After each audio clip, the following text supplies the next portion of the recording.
Welcome to Supply Chain Management. Now I know most of you have spent your childhood evenings dreaming of taking your first supply chain management course. But for those handful of you who might not know what supply chain management is, let me provide you a brief explanation. Let's take a simple product, like a bottle of water. Clean water, a plastic bottle, a plastic cap, and a label. Buying them at the store or vending machine might cost you about $1.50. How much of that do you think is profit? Nope. Wrong. Wrong again. Not likely. Water. A plastic bottle and a label. That couldn't cost more than 50 cents. And if you buy them in bulk, how could each bottle not give you at least $1 in profit? Seriously. If you think you can make $1 per bottle, you should drop out of college right now and get into the bottled water business. You see, this right here illustrates one of the most common consumer misconceptions. Product cost is not equal to material cost. And in business, you don't have the luxury of thinking only as a consumer. You need to think like a business executive, or better yet, an entrepreneur. So, in order to figure out where all that profit went, we need to imagine what it took for that bottle of water to get into your hands. First, you need to negotiate the purchase of the empty bottles and caps. Those bottles will be much easier to transport if they're in boxes. We'll need to shrink wrap those bottles so they don't fall out of the box. We can move a whole lot of boxes quickly if they're all put on pallets. In order to move the pallets, you'll need a forklift, which means you'll need a forklift driver. That forklift will then take the pallet and put it into a truck, which will require a truck, driver, fuel, and insurance. Also, you'll need a label for that bottle of water. Therefore, you need to design the label, print the label, and get the label shipped to the plant. Another truck, driver, more fuel, and insurance. Our water bottling plant won't be free, and neither will the energy it uses.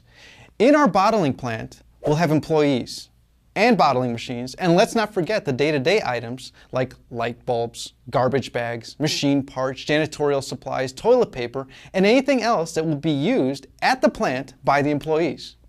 Oh yeah, and we'll also need access to the drinking water. Machines will then purify the water.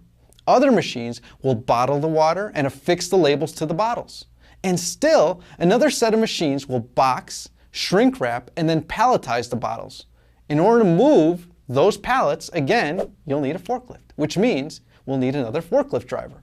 That forklift will then take the pallets and put them into trucks headed to the distribution centers. And, as we've seen, those trucks will require drivers, fuel, and insurance. Those distribution centers will also require employees, forklifts, and energy.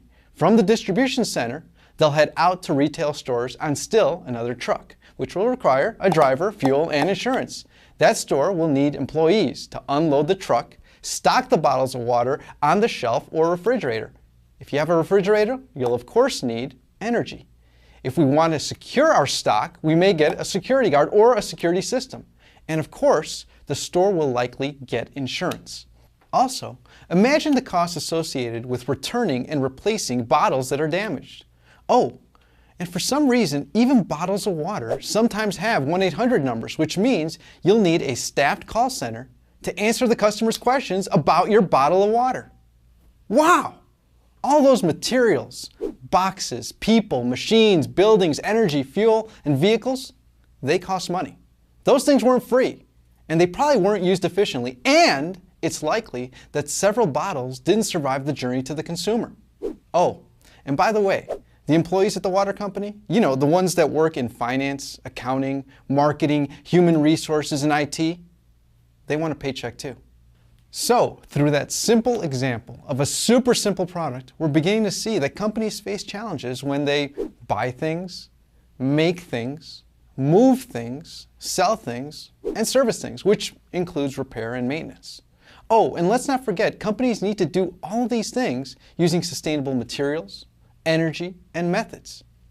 Guess whose job it is to make sure that all these things happen flawlessly, with minimal effort, and of course at minimal cost?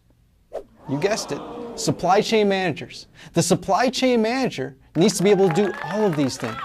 They need to give the customer the product they want, when they want it, as often as they want it, for a reasonable price, while still managing to make a profit.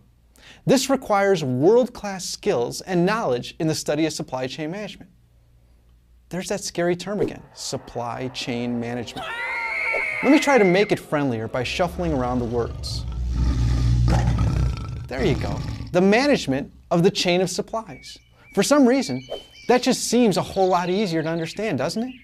But it also helps us understand the complex nature of supply chain management. I mean, the management of the chain of supplies. Now let's think of other products and what their supply chains might encompass. Hamburgers, sweaters, coffee, tables, cars, and airplanes. Now I know many of you are saying, but I live in a service economy. I won't be manufacturing anything. Wrong again. As of 2008, the US was still the #1 exporter of manufactured goods. Okay, maybe not for long. So let's talk about service economy supply chains. Let's think of something you're probably familiar with, the hotel industry. What do hotels manufacture?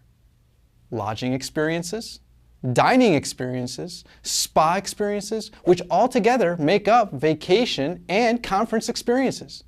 In order to do all of these things effectively and efficiently, what's required? Hotels need to buy things like beds, furniture, televisions, cable, food, soaps, towels.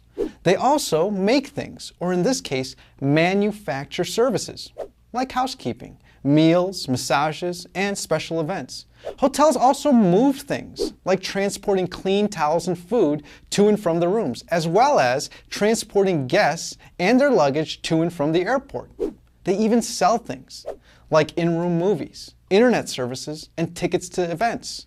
And finally, they also provide services, such as making reservations, organizing events, making wake-up calls, and even cleaning and pressing clothes.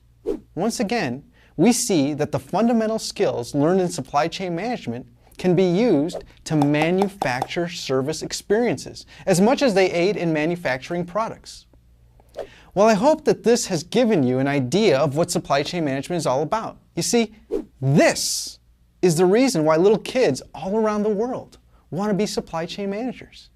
They want to take part in manufacturing the best products and services on earth. So again, welcome to Supply Chain Management, where all of your childhood supply chain dreams are about to come true.